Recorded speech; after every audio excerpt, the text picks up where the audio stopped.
그리스도의 풍성하신 은혜와 사랑이 늘 함께 하시기를 바랍니다.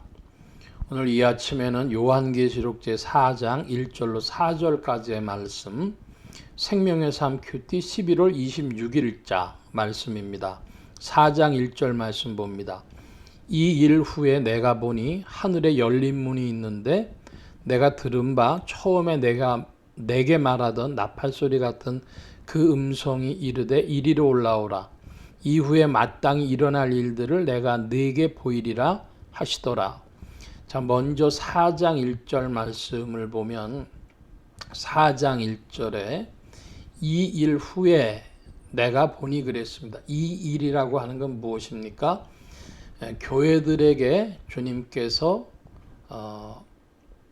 교회들에게 하신 말씀, 에베소, 서머나, 버가모, 두아디라, 사대, 빌라델비아, 라오디게아 7교회의 말씀을 주신 그 말씀을 받아 적은 그 이후에 그런 것입니다. 요한계시록을 시작하면서 요한계시록은 종말론이라기보다 교회론이다. 그런 말씀 드렸습니다. 이제 바로 그 부분이 요한계시록 4장 1절에서 나오는데 하반절에 그 음성이 이르되 이리로 올라오라 그랬습니다.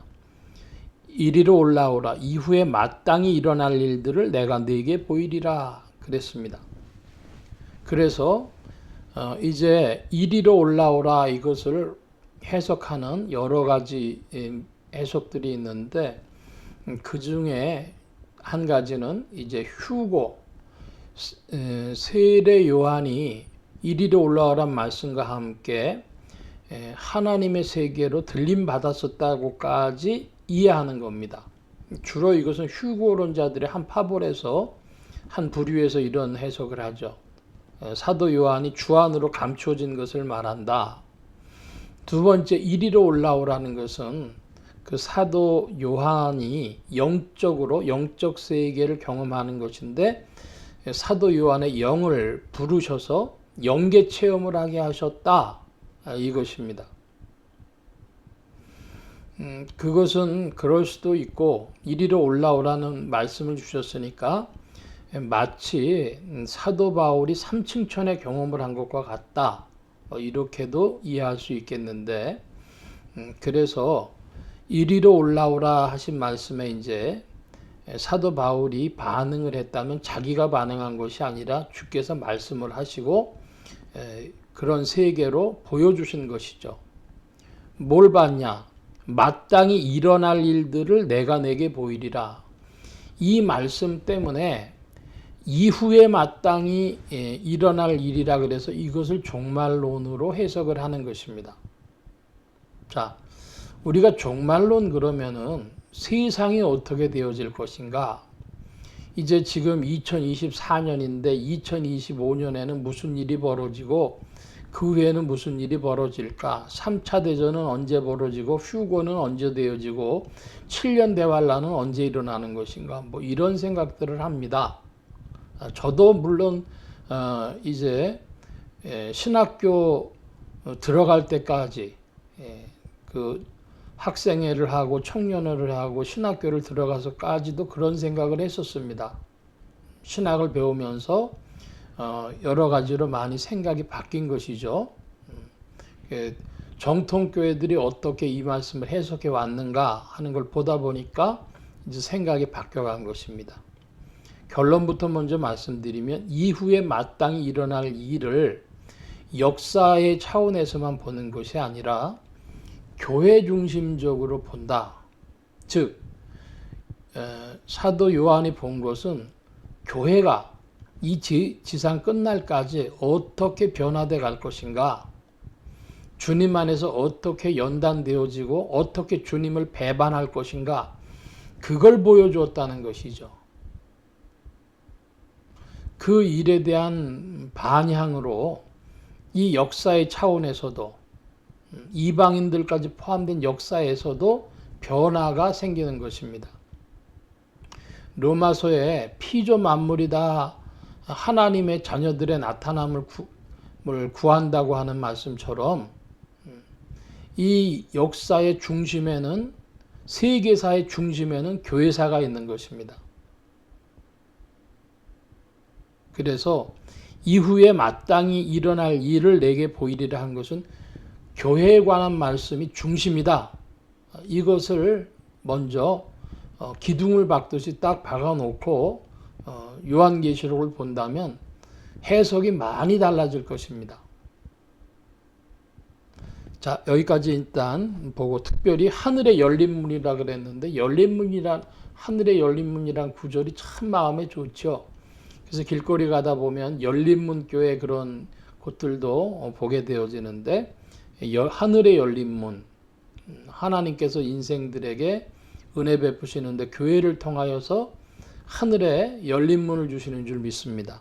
2절입니다. 내가 곧 성령에 감동되었더니 보라, 하늘에 보좌를 베풀었고 그 보좌 위에 앉으신 이가 있는데 앉으신 이의 모양이 벽옥과 홍보석 같고 무지개가 있어 보좌에 둘렸는데 그 모양이 녹보석 같더라.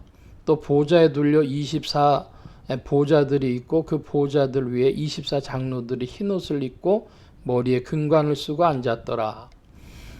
여기 보면 이제 벽옥, 홍보석, 무지개, 녹보석 또 이런 표현들이 나옵니다. 그래서 이것을 세세히 영적 의미를 해석하려고 하는 분들이 있는데 저는 그것은 약하겠습니다. 제가 가지고 있는 그 요한계시록에 관계되는 그런 자료들을 보면 그런 것들이 많이 있어요. 그런데 거기에 의미가 있는 것이 아니라 오늘 본문에서 중요한 부분을 보자면 24보좌들이라는 겁니다. 24보좌들은 왜 24보좌들일까? 24는 12 더하기 12인데 이것은 구약의 12지파, 신약의 12사도를 표현한다고, 즉 신구약 교회 모두를 표현한다고 해석을 합니다. 저는 그 해석에 동의합니다. 신구약 모든 교회에 관한 말씀이고 거기에 보좌들이 있는데 24 장로들이 앉았답니다. 그러니까 장로의 위치는 매우 중요한 것이죠. 사도 베드로가 자기를 표현하면서 자기도 장로라고 그렇게 표현해요. 목회자들도 그 침례교 같은 데서는 목회자를 장로로 봅니다. 그러니까 여기에 24 장로들이다 그런 것은 신구약 교회를 말하고 신구약 교회를 대표하는 그런 지도적인 위치에 있는 이들, 그들이 주님 보좌에 둘러 있기 때문에 이들은 승리한 자들입니다.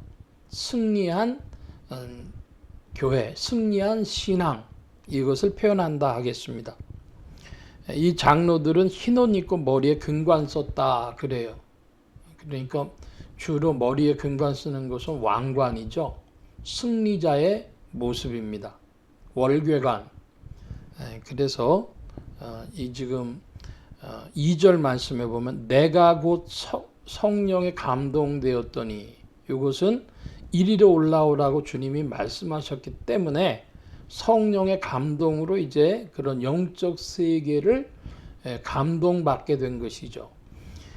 영계로 들어갔다, 올라갔다 그렇게 표현할 수도 있고 감동되었다 이렇게도 표현할 수 있습니다. 그래서 지금은 그런 것에 별 관심이 없습니다만은 입신 체험이라고 하는 것들이 70년대에는 입신 체험하는 것을 또 중하게 생각한 적이 있었는데요. 입신 체험하는 것과 같은 것이죠. 영계로 끌어올려졌다 이런 표현을 쓰기도 하고 또 다른 표현으로는 성령에 감동되었다 하는데 성경적으로는 성령에 감동되었다 하는 것이 더 좋다, 우승하다 하겠습니다. 2절 말씀대로입니다. 내가 곧 성령에 감동되었더니, 이것이 이리로 올라오라고 하신 주님의 말씀의 성취다 하겠습니다.